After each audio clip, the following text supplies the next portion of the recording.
Hey guys, today I'm going to tell you how to fix this payment method cannot be used with the iTunes stores on iPhone. If you're using any iPhone and you are having this type issue that you can see that this payment method cannot be used with the iTunes store. So let's see how can you easily fix that issue. First of all, you just have to go back and here you have to make sure that you have a stable internet connections and you have to try to enable or disable your airplane mode up to 4 or 5 times. It will make a quick refresh into your network settings and then you have to open up your settings. Go for general and here go for VPN and device management and you have to make sure that you haven't any VPN connected, or if you have any connected VPN you have to try to disconnect with your VPN.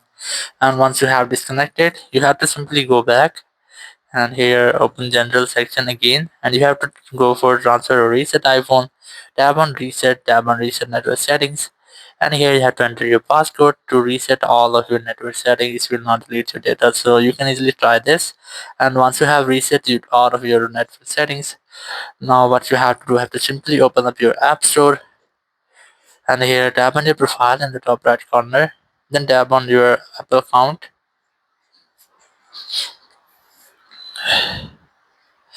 And from here you have to select this country or region option, tap on it. And from here you have to change your country or region, or you have to select your country or region in which you are living. For example, in my case I'm going to select mine. For I have selected, simply tap on it, and once you have selected, tap on this continue option and then tap on agree in the top right corner.